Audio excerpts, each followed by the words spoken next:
Return order of magnitude. अब देखो order of magnitude मतलब क्या होता है, वो एकदम सिंपल कंसेप्ट है, बट पहली बात आती है इसको पढ़ना क्यों है। उसका रीजन ये है कि हम जो फिजिक्स पढ़ते हैं, स्टार्ट से मैं आपको इंट्रोड्यूस कर रहा हूँ कि फिजिक्स में हमें जो सिलेबस पढ़ना है उसका जो स्कोप होता है वो हमें मालूम ही नहीं है अब तक, हमें क्या क्या पढ़ना है और कैसे पढ़ना है। ठीक है, बस जितनी चीजें हमें मालूम हो चुकी है हम उतनी पढ़ते हैं। तो बेसिकली क्या होता है कि फिजिक्स के सिलेबस में माइक्रो से लेके मैक्रो तक सब कुछ आता है। अब माइक्रो की बात करेंगे तो जैसे मास ऑफ इलेक्ट्रॉन, सूरज कितना होता है मास ऑफ इलेक्ट्रॉन?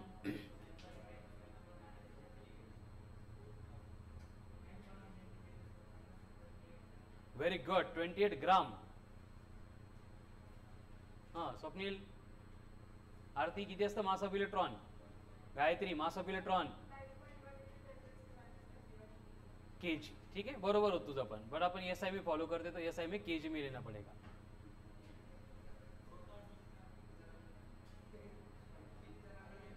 वर्कशीट किती लोकांना मिळाल्यात? नाही मिळाल्या कोण कोण? Raise your hands. या आजच्या ऑर्डर ऑफ मॅग्निट्यूड सिग्निफिकंट फिगरच्या 10। हाँ ठीक है, इलेक्ट्रॉन का मास कितना होता है? 9.1 इंटू 10⁻⁻31। प्रोटॉन का मास -27 kg। देन न्यूट्रॉन का मास बर किती? 1.67 इंटू 10⁻⁻27 kg।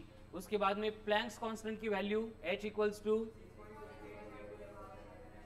-34। मतलब इतने छोटे छोटे नंबर के साथ हमें फिजिक्स में डील करनी पड़ती है। तो यहाँ पे इन सारे जो वैल्यूज है उनको अपन माइक्रोस्कोपिक वैल्यू बोलते हैं। एट द सेम टाइम हमें डील करना पड़ता है कुछ मैक्रोस्कोपिक वैल्यू के साथ साथ, जैसे mass of the earth 6 into 10⁻24। कोणते 24? +24। मतलब इलेक्ट्रॉन का मास देख रहे हैं वो कितना है? -31। एंड अर्थ का मास चला गया +24। उसके सिमिलर अगर सन का मास चाहिए तो वेरी गुड 2 इंटू 10⁻30 kg। मतलब कि अर्थ के मास के 10 लाख टाइम्स हेवियर है कौन? सन। एंड उसी तरह से यूनिवर्स का मास चाहिए तो, यूनिवर्स कहते ना सन एंड सोलर, हमारे पूरे प्लैनेट्स मिला के सोलर सिस्टम, ऐसी lakhs of solar system combine होके गैलेक्सी, जैसे क्रोर्स ऑफ गैलेक्सी से बनता है यूनिवर्स। ठीक आहे, आपण आत्तापर्यंत फक्त मून पर्यंत गेलोय, मार्सवर आपण स्पेसक्राफ्ट पाठवायला लागलो, कळते ना, म्हणजे आपण डबकेच्या बाहेर पण नाही निघालो, समुद्र खूप मोठा है।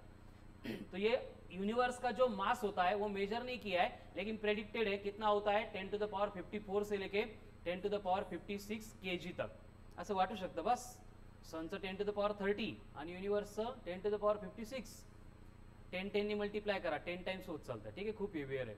तो ये सारे नंबर के साथ डील करते टाइम क्या होता है, मेनी टाइम्स हमें एक्यूरेट वैल्यू की रिक्वायरमेंट नहीं होती है, आपल्याला फक्त एक अंदाज घ्यायचा असतो किती पटीनं मोठा आहे किती पटीनं छोटा है। उसके लिए हमने यहाँ पे एक कंसेप्ट इंट्रोड्यूस की है, that is order of magnitude.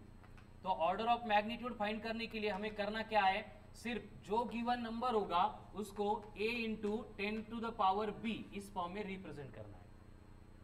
a into 10⁻b इस फॉर्म में रिप्रेजेंट करना है। एंड यहाँ पे जो b आएगा मतलब 10 की पावर होगी वो बनेगा ऑर्डर ऑफ मैग्नीट्यूड। एंड जो a रहेगा उसकी वैल्यू हम क्या करेंगे 0.5 से ग्रेटर बट 5 से लेस, इस रेंज में मेंटेन करेंगे। जैसे कि फॉर एग्जांपल अर्थ का मास कितना है 6 इंटू 10⁻24 kg है, तो इसका ऑर्डर ऑफ मैग्नीट्यूड कितना हो गया? 24 नहीं होगा, कितना होगा? हमें इधर देखो इंटू के इधर जो है मतलब a है, इसको इस रेंज में लेके आना पड़ेगा, 5 से कम एंड 0.5 से बड़ा। तो हम इसको क्या लिख सकते हैं 6 को, अगर ये 0.6 हो गया तो यहाँ पे बनेगा, यानी अर्थ का मास उसका मैग्नीट्यूड ऑर्डर ऑफ मैग्नीट्यूड कितना हो गया 10⁻25। कळल का? ये दूसरी तीसरी से। ठीक है, नेक्स्ट आपको बोला है कि इलेक्ट्रॉन का मास है कितना है 9.1 इंटू 10⁻31 kg। अब इसका ऑर्डर ऑफ मैग्नीट्यूड चाहिए,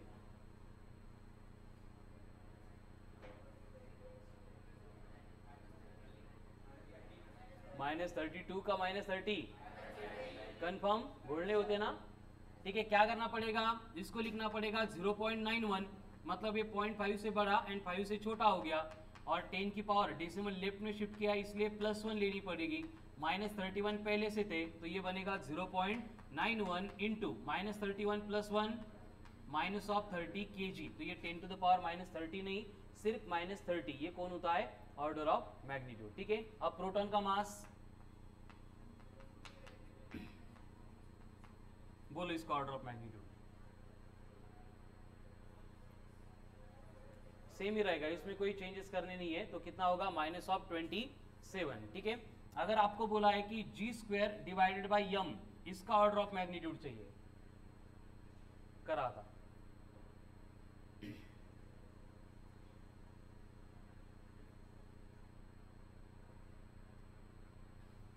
g मतलब universal gravitational constant, capital M मतलब, करो फिर,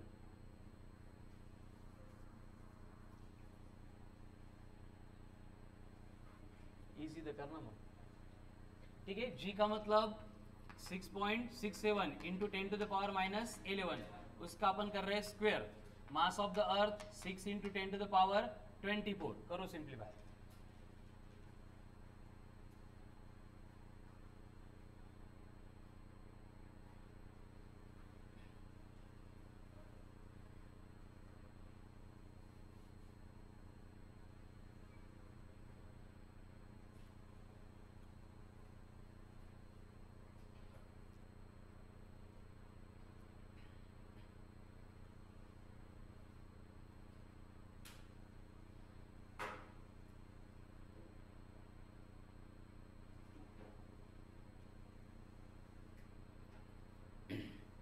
हम्म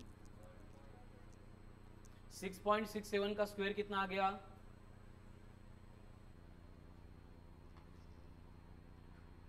किती आहे एवढा वेळ? 44.4 अपॉन 6, 10 की पावर -11 का स्क्वायर -22 प्लस 24 ऊपर आके -24, इसको डिवाइड करो, कितना आता है? 7.4 इंटू 10 की पावर, वेरी गुड, -46। तो ऑर्डर ऑफ मैग्नीट्यूड कितना हो गया? कितना होगा फिर? डेसिमल शिफ्ट करके 10 to the power -45, मतलब इसको लिखना पड़ेगा 0.75 इंटू 10 की पावर -45। तो ये बन गया ऑर्डर ऑफ मैग्नीट्यूड। क्लियर है? नेक्स्ट 1/ε0, इसका ऑर्डर ऑफ मैग्नीट्यूड चाहिए।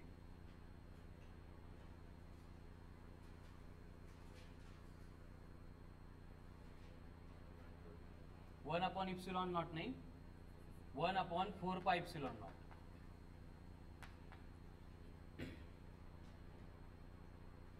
किती असतं काहीतरी?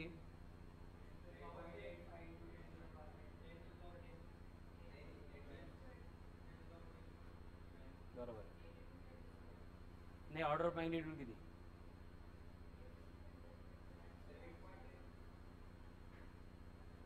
8.8 इंटू 10 की पावर कितनी?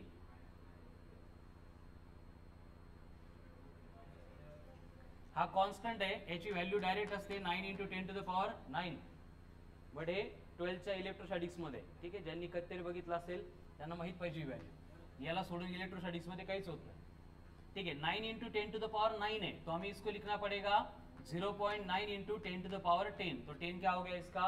Order of magnitude. ठीक है, तो अब बोलो μ0 डिवाइडेड बाय ε0, इसका order of magnitude.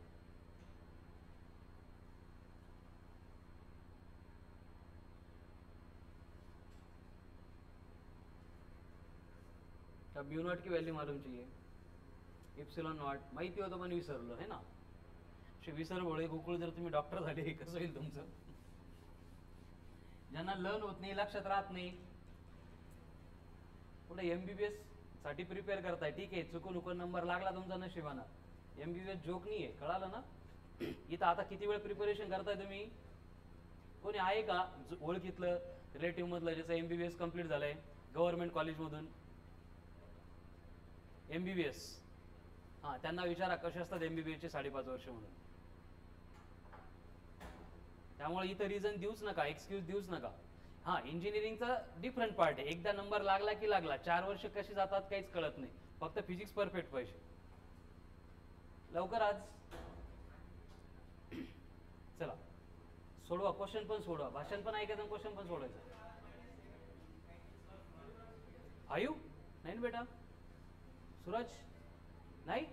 Mu naught की वैल्यू होती है 4 pi into 10 to the power 7 का -7 and epsilon naught 8.85 into 10 to the power कितना आएगा फिर +5, क्योंकि 4 पाई अपॉन 8.85 वो 5 से कम ही आने वाला है. ठीक है,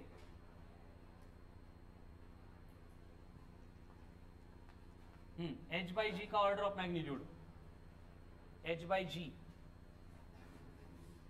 h मतलब प्लैंक्स कांस्टेंट कितना होता है, एंड g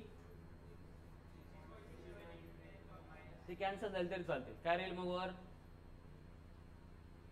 -34 खाली -11 ऊपर आके +11 -11 -23. ठीक है, 10 टू द पावर -23 हो गया. क्लियर. फिर order of magnitude Yavar question येतच नव्हते कधी. ठीक है ना, मागचे लास्ट ईयर नीट का पेपर अगर छोड़ दिया तो उससे पहले ये significant figure, order of magnitude याला चालता चालता 5-10 मिनिटांमध्ये नाही म्हणून सांगत होतो आम्ही, कळालं. पण मागच्या वर्षी एनटीने डायरेक्ट सिग्निफिकंट फिगरवर क्वेश्चन दिला, त्यामुळे आपल्याला तो पण आता कन्सिडर करावा लागेल. ठीक आहे, 2020 आणि 2021 हे डायरेक्ट नॉर्थ पोल आणि साऊथ पोल होते, त्यामुळे आपल्याला कुठलेच हे आहे आणि हे नाही आणि हे येत नाही ते येत नाही तो विषयच नाही राहिला. कळालं ना. मागच्या वर्षीपर्यंत आपण PYQच्या अकॉर्डिंग सांगायचं की हा पॉईंट इतका काही इम्पॉर्टंट नाही. आता आपण प्रोजेक्टाईलही तेवढाच वेळ देतोय. कळालं ना. NLM फ्रिक्शनलाही तेवढाच वेळ देतोय. रिस्क नको आहे आपल्याला अजिबात. चलो हो गया ऑर्डर ऑफ मॅग्निट्यूड. कळेल मग. फक्त काय करायचं, जो नंबर आहे त्याला 0.5 पेक्षा मोठा आणि 5 पेक्षा छोटा बनवायचं. जो भी रिस्पेक्टिव्ह 10 की पॉवर आएगी that will be the order of magnitude. Next point, rounding off. आता हे पण 3री 4थी पासून करत आले तुम्ही, बरोबर. राउंड ऑफ का नाही केलंय की नाही कधी राउंडिंग ऑफ? जर केलं नसेल तर तुमचे शाळेतले शिक्षक खूप जास्त प्रामाणिक पडते. कळालं ना. म्हणजे ऍक्च्युअल व्हॅल्यू घेऊनच सॉल्व्ह करतो, त्याचा अर्थ असा होतो ना. आमच्यासारखे असते तर आपण काय करतो माहिती आहे ना, 21.75 आलं डायरेक्ट 25च्या आणि 16च्या मध्ये म्हणून 4 पॉइंट काय घ्यायचं ते घेऊन टाका. ठीक है.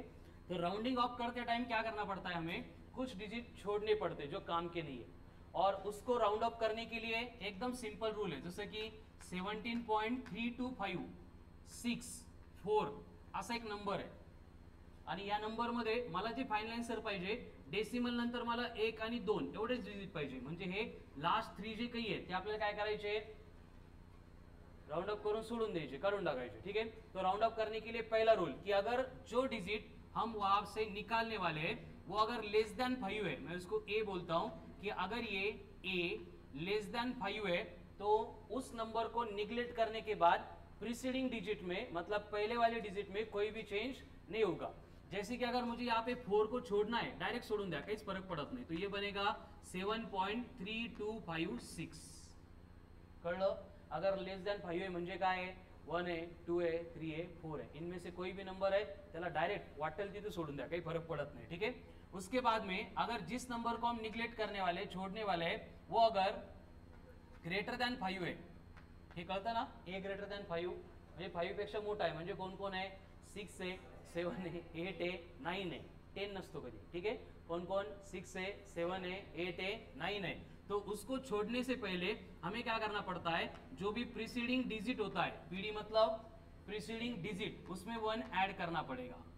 त्याच्या आठवणी आपल्याला राहिल्या पाहिजे इथे. ठीक है. तो इसको बना देंगे 17.326. डिफरन्स कळतोय का, या 4 ला डायरेक्ट सोडलं होतं, या 6 ला सोडताना 5 च्या ऐवजी मी 6 लिहिले. नाही कळालं दिशा, ते येईल ना, हे कळलं का. म्हणजे आपल्याला आज काय बनवलं ते खायचंच नाही, आपल्याला उद्या काय बनवणार आहे हे कळलं का तुला, ते सांग. तू खूप हुशार आहे मला माहिती. हे कळलं का तुला. झालेल्या लेक्चरला परत बॅच मध्ये यायचं ना, हवा करायची, जुनी स्टाईल दे बेटा. ठीक आहे. हे दोन रूल क्लिअर आहेत सगळ्यांना. नेक्स्ट स्टेप मध्ये जिसको निग्लेक्ट करना आहे वो अगर एक्झॅक्टली इक्वल टू 5 आहे, अगर a इज इक्वल्स टू 5 आहे, आता राहिलाच नाही 5, दूसरा नंबर घेऊन टाकू, ठीक है। जैसे कि 17.35 एंड 1 ऐसा नंबर है और मुझे डेसिमल के बाद में एक ही डिजिट तक आंसर रखना है, तो इसका मतलब मुझे इस 5 को निग्लेक्ट करना पड़ेगा, रिमूव करना पड़ेगा। तो इसको निग्लेक्ट करने के लिए आपको यहाँ पे मैंने लिख के दिया है कि अगर जिसको निग्लेक्ट कर रहे हैं वो अगर 5 है, ये मतलब जिसको हम निग्लेक्ट करने वाले हैं, ठीक है। तो ये a अगर इक्वल्स टू 5 है तो ये 5 के बाद में अगर नंबर अदर देन 0 है, अदर देन 0 है, जैसे कि यहाँ पे अदर देन 0 है, क्या है ना, 1 है ना, तो इस 5 को छोड़ते टाइम हमें क्या लिखना पड़ेगा, ये प्रीसीडिंग डिजिट में म्हणजे परत तेच प्रीसीडिंग डिजिट में हमें +1 करना पड़ेगा, मतलब ये बनेगा 17.4। लेकिन अगर वहां पे कंडीशन है कि जिसको हम निग्लेक्ट कर रहे हैं वो फिर से 5 है, लेकिन उसका जो बाद में आने वाला नंबर है वो अगर 0 है, मतलब कि ऐसे है कि 17.35 म्हणजेच 17.35 आहे, म्हणजेच काय असतं 35 0 असतं, काहीच नाही म्हणजे 0 असतो, कळतंय का। अब अगर यहाँ पे हमें 5 को निग्लेक्ट करना है तो क्या करना पड़ेगा, +1 करना पड़ेगा। अगर ये 17.250 है तो क्या करना पड़ेगा, म्हणजे सगळं येतं आपल्याला माहिती आहे, फक्त कन्फ्युजन इथंच है। तो याद रखना है कि जिसको निग्लेक्ट कर रहे हैं वो अगर 5 है, उसके बाद में 0 वाला डिजिट है, नॉन 0 नहीं है, तो उसका जो प्रीसीडिंग डिजिट होता है, यहाँ पे लिखता हूं मैं, प्रीसीडिंग डिजिट है वो अगर इवन है देन रिमेन्स सेम, एंड अगर ये ऑड होता तो प्लस। आता ऑड इवन कळतं ना। अब यहाँ पे 3 मतलब ऑड है, तो इसको क्या लिखना पड़ेगा, 17.4 ऐसे लिखना पड़ेगा, लेकिन ये इवन है तो ये क्या बनेगा, डायरेक्ट 17.2। कळलं, हे लिहून घ्या। फायनल एग्जाम मध्ये याची प्रोबॅबिलिटी नाहीच आहे, बट आपल्या वर्कशीट मध्ये असे क्वेश्चन येऊ शकतात, ठीक आहे।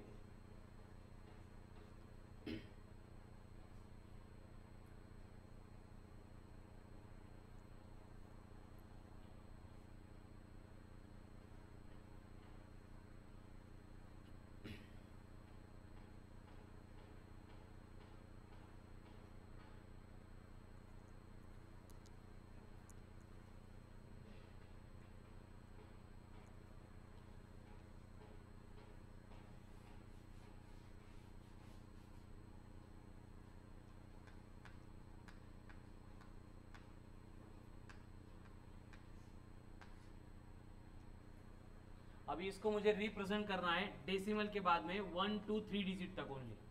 असं का करावं लागतं ही सिग्निफिकंट फिगर मध्ये कळेल तुम्हाला। तो इसका राउंडिंग ऑफ क्या होगा अप टू 3 डिजिट डेसिमल के बाद में 19 ये 27 एज इट इज रहेंगे, ठीक है। ये 5 हमें छोड़ना है, तो ये 5 के साथ क्या करना पड़ेगा, पहले चेक करना पड़ेगा कि जिसको निग्लेक्ट कर रहे हैं वो लेस देन 5 होता डायरेक्ट सोडलं असतं, ग्रेटर देन 5 असता याला 6 म्हटलं असतो। अगर ये 5 होता है उसके बाद में कौन है, कोई नहीं, मतलब 0 है, तो उसके पहले देखना पड़ेगा ऑड है इवन है, ऑड है, इसका मतलब ये बन जाएगा 276। क्लियर है। अभी सेम नंबर अगर इस तरह से दिया है 19.265 और मुझे इसको डेसिमल के बाद में 2 डिजिट तक ही रखना है,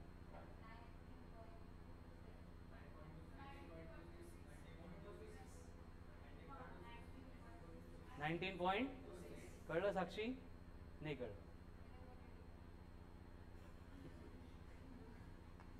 रेकॉर्डेड बघण्यातच आपले 2 वर्ष गेले। 19.2 एज इट इज रहेगा, 4 ला डायरेक्ट सोडून द्या, त्याची काही इज्जतच नाही, ठीक है। 5 ला सोडत असताना 5 के बाद में 4 है, इसलिए ये बनेगा 7। हो ना, मग म्हणूनच तुला विचारलं ना, तू म्हणते नाही, तुला कॉन्फिडन्स नव्हता, नाही कळालं। हाँ सोडायचाच होता आपल्याला, पण तो अदर देन 0 है ना। अगर मैंने ऐसा नंबर दिया होता, वाटतं तेवढं सोपं नहीं है, ठीक है, 2650 और इसके बाद में अगर राउंडिंग ऑफ में मुझे डेसिमल के बाद में 2 डिजिट रिक्वायर्ड होते तो ये क्या बनता, डायरेक्ट 19.26, ये करेक्ट आंसर था। बट 5 के बाद में यहाँ पे नॉन जीरो डिजिट है, इसलिए प्रीसीडिंग डिजिट में 1 ऐड करना पड़ेगा, कळतेगा? Order of magnitude and rounding off. हो गया क्लियर? अभी ये सारी बातें जिसके लिए पढ़ी थे वो इंपॉर्टंट पॉइंट सिग्निफिकंट फिगर्स। परत सिग्निफिकंट फिगर किती नियम पाठ करा, किती एक्झाम्पल सोडवा, क्वेश्चन आला की घोळ होणारच, ठीक आहे? सिग्निफिकंट फिगर्स राईट डाऊन, हे कळेल ना आता? वर्कशीट दिले त्यामध्ये आहेत क्वेश्चन, तेवढे पाठ करून घ्या लागले तर तेवढे सफिशियंट आहे, तर शोधून शोधून तेवढे सापडले मला। चलो सिग्निफिकेंट फिगर्स। सिग्निफिकेंट फिगर्स क्या होता है? सिग्निफिकेंट फिगर्स मतलब नंबर, ऐसे नंबर जिनका गिवन मेजरमेंट में कुछ सिग्निफिकेंस है। सिग्निफिकेंस है म्हणजे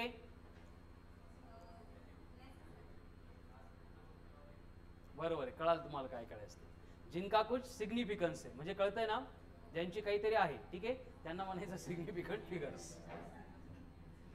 जैसे फॉर एग्जांपल एरर के कुछ क्वेश्चन सॉल्व करते टाइम डेटा ऐसे देते थे 20.00, मी साक्षी 4 वेळा मला येऊन विचारू दिस तरी 00 काय लिहायचे, दे आर सिग्निफिकेंट। एकदा विचारला पण ते 4 लेक्चर मध्ये विचारला ना, ठीक है? 20.00, तो यहाँ पे ये अगर मेजरमेंट है, मतलब इसके बाद में अगर लिखा जाता है सेंटीमीटर, तो यहाँ पे ये 20 के बाद में जो पॉइंट आ रहा है उसके बाद में 00 आ रहा है, वो क्या है? सिग्निफिकेंट है, सिग्निफिकेंट ही है, क्योंकि ये रिप्रेजेंट करते हैं कि गिवन इंस्ट्रूमेंट कहाँ तक मेजरमेंट कर सकता है। कळालं ना? मतलब अगर हम एक रीडिंग ले रहे हैं और उसकी रीडिंग 1.0 सेंटीमीटर है एंड दूसरी रीडिंग है जो 1.00 सेंटीमीटर है, दोनों सेम या डिफरंट है? हे वाटतं लोकांना सेम आहे, बट याच्यामध्ये खूप मोठा डिफरन्स। कळालं ना? कारण हे मोजताना आपण काय केलंय? व्हेरी गुड, मेजरिंग डिवाइस दूसरा यूज केलंय, दूसरी नहीं दूसरा यूज केले, ठीक है? तो जैसे ये अगर मीटर स्केल से मेजरमेंट किए तो ये वर्नियर कैलिपर है, इसका मतलब ये समझ में आता है कि इस डिवाइस से जब भी मेजरमेंट लेंगे डेसिमल के बाद में 1 डिजिट तक की एक्यूरेसी मेंटेन होगी, लेकिन अगर ये डिवाइस यूज करेंगे तो डेसिमल के बाद में 2-2 डिजिट तक एक्यूरेसी मेंटेन हो रही है, मतलब ये इंस्ट्रूमेंट भारी है। कळालं? उसके साथ में अगर कोई रीडिंग इस तरह से आ रही है 1.000 मिलीमीटर, एक ऐसा है 1.000 माइक्रोमीटर, एक ऐसा है 1.000 सेंटीमीटर, दोघां तिघा मधलं कोण भारी आहे? भारी म्हणजे कळतं ना? इथंच वाया गेला तू का बरं? वो रीडिंग ले रहा है माइक्रोमीटर्स, कळालं ना? ये रीडिंग ले रहा है, ये रीडिंग ले रहा है, तो सबसे एक्यूरेट प्रिसाइज इंस्ट्रूमेंट कौन होगा? माइक्रोमीटर वाला, उसके बाद में मिलीमीटर वाला, इसके बाद में, ठीक है? तो इससे रिलेटेड कुछ सिग्निफिकेंट फिगर हमें डिस्कस करनी है। तो काय असतं सिग्निफिकेंट फिगर्स? कळालं? लिहायचं असेल तर लिहा, काही आवश्यकता नाही त्याची। The numbers which are significant in the measurement. अरे डोळा बिळा फुटल त्याचा, ते सगळं बाकी अजून नीट MBBS ते जे सास नको करू बेटा, लांब बसू। हाँ परत 2 वेळा सांगतो, ठीक है? सिग्निफिकेंट फिगर मतलब the number which are significant in the measurement. आता सिग्निफिकेंटचा असा अर्थ तिथे लिहून देता येणार नाही, तो आपण डिस्कस करू शकतो। कळतं ना? सिग्निफिकेंट म्हणजे जे आहे काहीतरी, ठीक है? उनको बोला जाता है सिग्निफिकेंट फिगर्स। अब इससे रिलेटेड रूल, पहला rule, very good, all non zero digits are significant. All non zero digits are significant.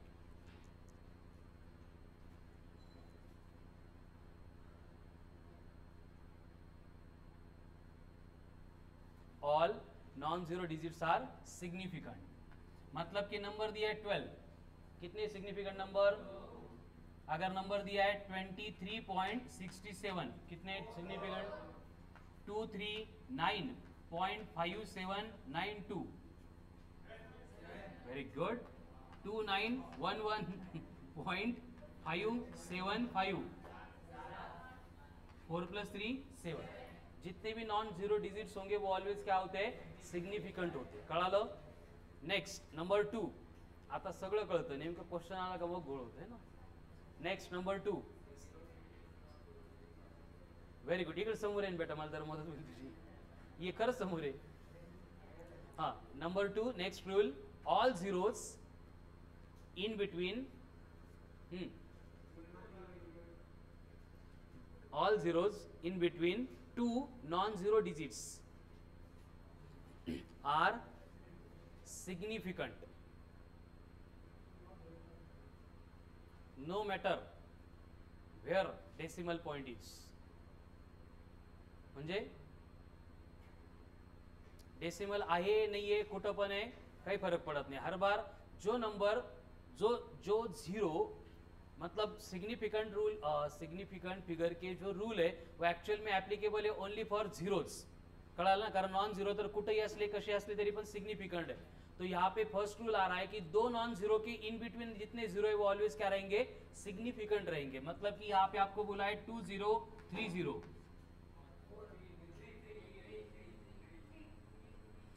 ठीक है, याच्याबद्दल आपण बोललोच नाही अजून. कितने होंगे 3 200.004 200000009 काय 9 बर, ठीक आहे, 0.00005 नाही लक्षामध्ये. पहिला रूल माझ्यासोबत सांगा परत, all non zero digits are, then zeros in between two non zero digits are significant. कळालं? हाँ, ते माहिती राहत आपल्याला, ठीक है. डेसिमल है तो भी, डेसिमल नहीं है तो भी, मतलब दो नॉन झिरो डिजिट के बिटवीन झिरो आहे, हे कसं ओळखायचं ते बघून ओळखायचं, नंबर बघून, ठीक है. Next number 3, if number is less than 0, number is less than 1, if number is less than 1, less than 1 इसका मतलब कौन होगा, एग्जाम्पल, वेरी गुड, 0.5. मतलब हर बार नंबर जो है उसके सारे डिजिट डेसिमल के बाद में आएंगे, ठीक है. If number is less than 0 इसका मतलब डिजिट कैसे आएगा, 0 पॉइंट समथिंग इस फॉर्म में आएगा. स्वप्निल काय हळूहळू सांग.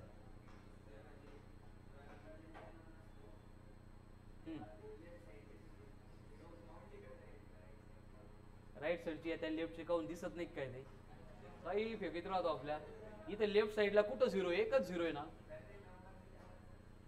नंबर ऑलरेडी लेस दॅन 1 आहे. लेस दॅन 1 असेल तर येड्या गाबाळ्या या डेसिमलच्या लेफ्टला नंबर येईल का, हा 0 पॉइंट असणार आहे ना, कळतं का. लेस दॅन 1 म्हणजे 0 पॉइंट समथिंग असंच येईल ना. स्वप्नील लिहा मग, काय लिहिलं, number is less than 1, then zeros to the right of decimal but to the left of first non-zero digit are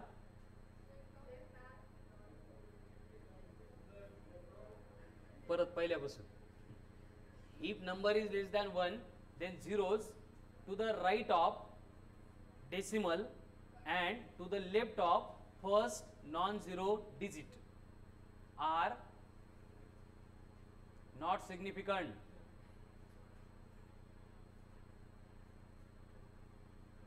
Are not significant.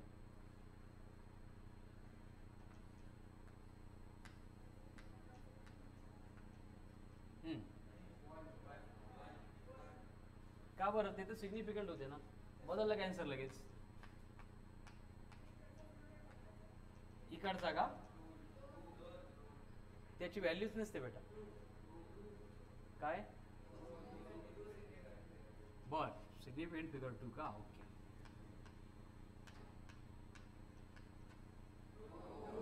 परत 2,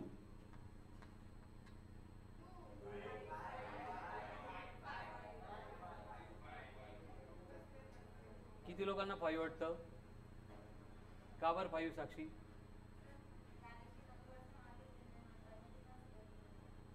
का बरं, असा नियम आहे का, 2 डिजिटच्या मध्ये नाहीये मग ती सिग्निफिकंट असेल का, 2च राहील. बर बर बर बर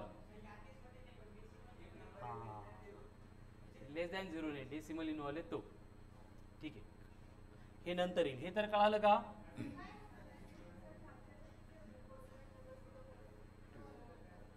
हे कळलं का?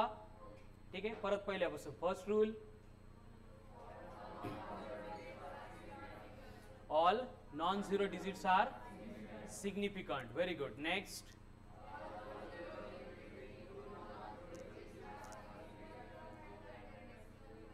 very good. Third one,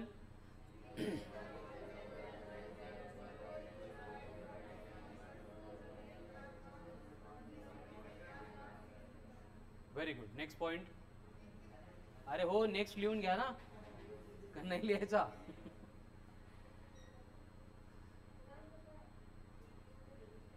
कुठं दिले होते? काही पण दिसतं का तुला? ठीक आहे, write down. If number is less than 0 or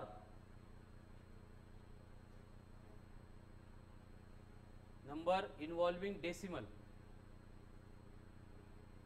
then involving decimal कळतो ना, हे असा point, then zeros to the right of, zeros to the, very good, right of last non-zero digit are significant. are significant.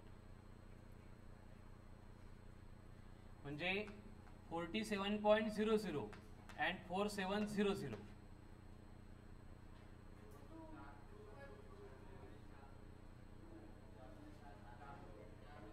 इथे किती?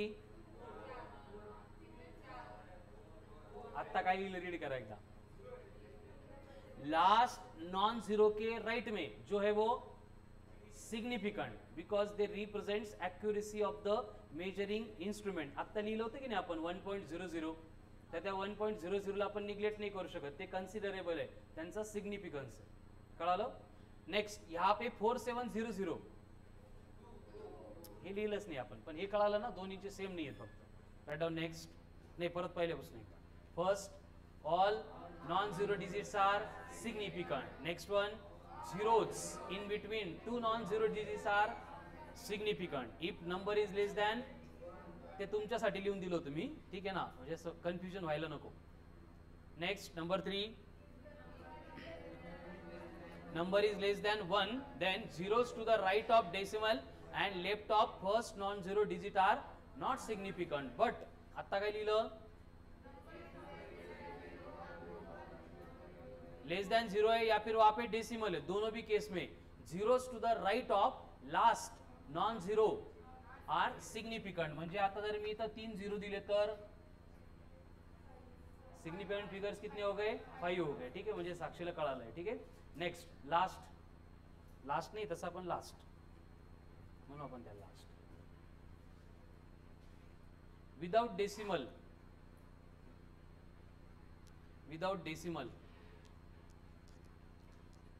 zeros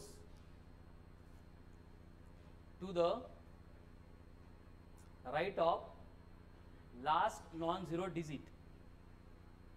Zeros to the right of last non-zero digit are काय? Very good. Are not significant if it is a number, but it is significant if it is a measurement. मग हे measurement आहे कसं कळणार आपल्याला? Very good, unit and measurement होत होतं. Measurement आहे कसं कळणार आपल्याला? अगर सिर्फ 4700 बोला है तो जो आपने पॉइंट लिखा है उसका मतलब ये होता है कि अगर यहाँ पे डेसिमल है नहीं तो जो लास्ट नॉन जीरो डिजिट होगा उसके बाद में जितने भी जीरो आते हैं वो सिग्निफिकेंट नहीं है. मतलब सिर्फ 4700 है तो यहाँ पे सिग्निफिकेंट फिगर नंबर कितने हो गए? लेकिन अगर ये 4700 के बाद में मैंने मीटर लिख दिया तभी 4. कळलं ना? अगर वहां पे मेजरमेंट है, मेजरमेंट कसे करणार आपल्याला? नंबर के बाद में आता है यूनिट. यूनिट म्हणजे हे मीटर, किलोग्राम, है ना, एम्पियर, कूलम, ऐसे अगर आ रहा है तो वो सिग्निफिकेंट बनेंगे, ठीक है। एंड अगर ये नहीं है तो कळलं ना, राहील लक्षामध्ये। परत एकदा from start, all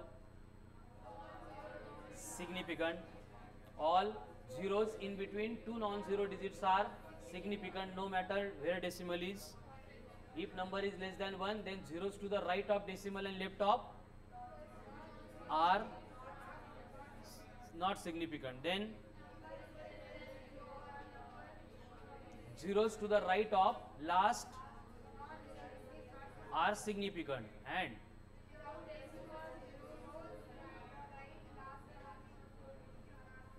very good, if it is a number and if it is a reading or measurement then ते पण significant, ठीक है। उसके बाद में next, number of significant figures, number of significant figures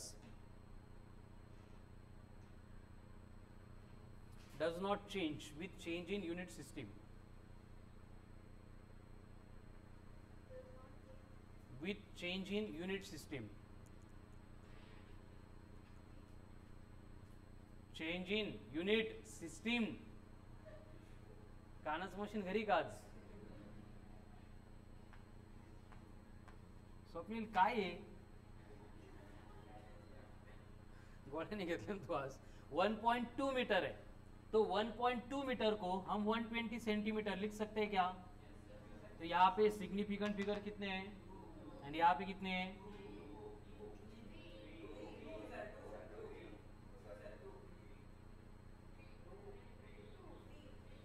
बस गड़बड़ नहीं, गड़बड़ नहीं। 1.2 मीटर है, यहाँ पे कितने हैं? 120 सेंटीमीटर, यहाँ पे कितने हैं? 3 येणार आहे। 2 कसं काय? किती लोकांना वाटतं 120 सेंटीमीटर मध्ये सिग्निफिकंट फिगर 2 आहेत म्हणून?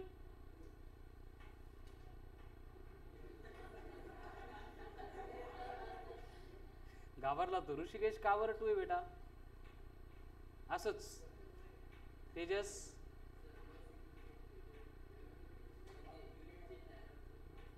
पण हे आपल्याला कळायचं कसं युनिट चेंज झालं म्हणून?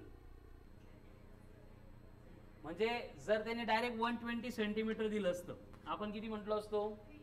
इथं 3 आहे, मग हेच इथं लिहिल्याने काय फरक पडला? काही नाही। मग सिग्निफिकेंट फिगर कितने होंगे यहाँ पे साक्षी?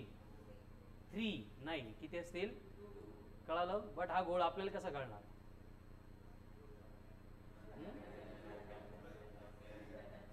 कसं कळणार? काय कंपॅरिझन करणार याच्यामध्ये? कोणत्या 2 युनिट मध्ये सांग बरं? कसं कंपॅरिझन करणार? हे 1.2 मीटर म्हणजे 120 सेंटीमीटर, हे काय कंपॅरिझनचा काय प्रश्न याच्यात?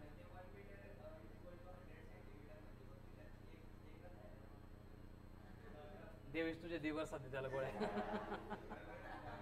तू काय बोलतोय? पहिले ना काय असतं ना, बोलण्या अगोदर आहे ना एक प्रोसेस होते आपल्या ब्रेन मध्ये, ती कंप्लीट होऊ द्यायची, नंतरच मग आहे ना बोलायला सुरुवात करायची बेटा। नाहीतर काय होतं, ब्रेनकडे डेटा असतो इनसफिशियंट, आपण सुरुवात तर करतो, मग ब्रेन इनपुट देत नाही, मग आपण काही जोडत जातो, ठीक आहे? तसं नाही करायचं। हे बघा, यामध्ये घोळ व्हायचा काही प्रश्नच नाही। हा बोल बेटा। काय म्हणजे किती? किती येईल? 6 आपल्याकडचे म्हणजे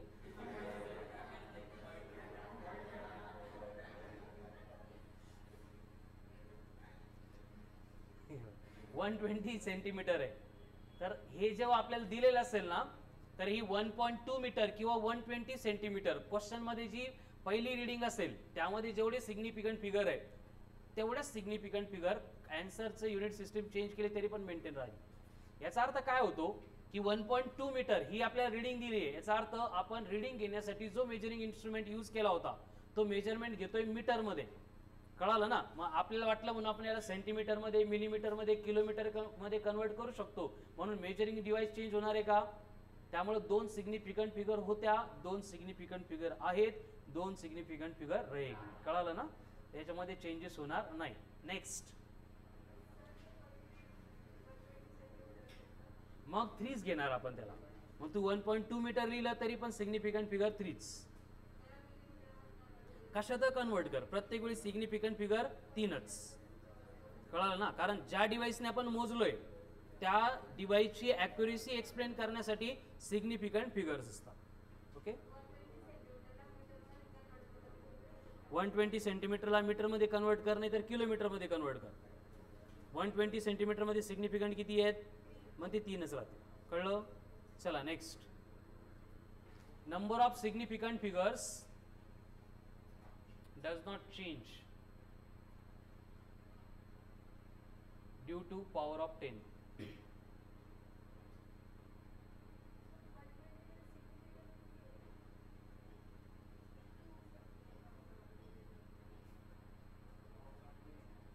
मला ॲड्रेस माहिती बरं का.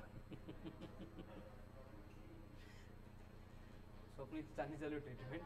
ठीक आहे, काय लिहिलं, विथ पॉवर ऑफ 10 म्हणजे काय, एक नंबर आहे 4.000 असा एक नंबर आहे, आणि यासोबत आपल्याला सांगितलंय की सेंटीमीटर है. नंबर ऑफ सिग्निफिकेंट फिगर्स 4 हो गए, बराबर.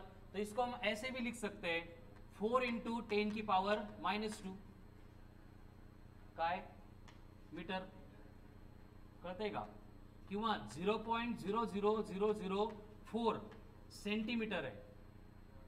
तो इसको हम क्या लिख सकते हैं 400.00 × 10 की पावर किती येईल सांगा. गोळ झाला आता. 1 2 3 4 5 6 7 8 ये झाले -8 सेंटीमीटर. जैसे 10 की पावर हम शिफ्ट करेंगे, किधर भी लेके जाएंगे, तो पहले जो नंबर दिया था उसमें जितने सिग्निफिकेंट फिगर थे उतने ही सिग्निफिकेंट फिगर नेक्स्ट नंबर में भी मेंटेन रहेंगे. मतलब 10 की पावर से वो चेंज नहीं होंगे. कळालं ना. हे 2 सप्लिमेंटरी रूल्स आहेत, कधी कधीच रिक्वायर्ड असतात, बट पहले थोडेसे जास्त इंपॉर्टंट है. ठीक है. So this is all about एकदम बेसिक पार्ट फॉर द और from the units and measurement. अभी टॉपिक का सबसे इंपॉर्टेंट पार्ट बाकी, दैट इज इंस्ट्रूमेंटल एरर, जिसमें हमें पढ़ना है metre scale, vernier calliper, screw gauge नहीं, माइक्रोमीटर स्क्रू गेज. कुठला screw gauge, micrometer screw gauge. का बरं, कारण तो माइक्रोमीटर पर्यंत रीडिंग मेजर करू शकतो म्हणून. बरोबर आहे ना. हो, असंच असतं, असं नसतं, असं नसतं. माइक्रोमीटर स्क्रू गेज है का, त्याचा LC लिस्ट काउंट कितना होता है 0.001, मतलब वो मिलीमीटर तक मेजरमेंट करता है. त्याला आपण ठरवलंच तर मायक्रोमीटर पर्यंत घेऊन जाऊ शकतो, म्हणून त्याला मायक्रोमीटर स्क्रू गेज म्हणत नाही. मग मायक्रोमीटर स्क्रू गेज का बरं म्हणता. It works on the mechanism of micrometer screw. एक माइक्रोमीटर स्क्रू डिवाइस होता है जिसका प्रिंसिपल मैकेनिज्म होता है, क्या होता है, अगर स्क्रू में का स्क्रू उसका एक रोटेशन कंप्लीट हो गया तो वो क्या करता है, पिच इतने डिस्टेंस से एडवांस करता है. कळलं का. एंड वो प्रिंसिपल के ऊपर ये स्क्रू गेज वर्क करता है, इसलिए वो बनता है माइक्रोमीटर स्क्रू गेज. माइक्रोमीटर मध्ये रीडिंग घेतो म्हणून नाही. कळलं ना. बट काय असतं ते उद्या आपण बघू. ठीक है. चलो वर्कशीट मिल गई सबको. चलो शुरू हो जाओ. एकदम चिल्लर वर्कशीट है, आत्ताच कांड करून टाका त्यांचं.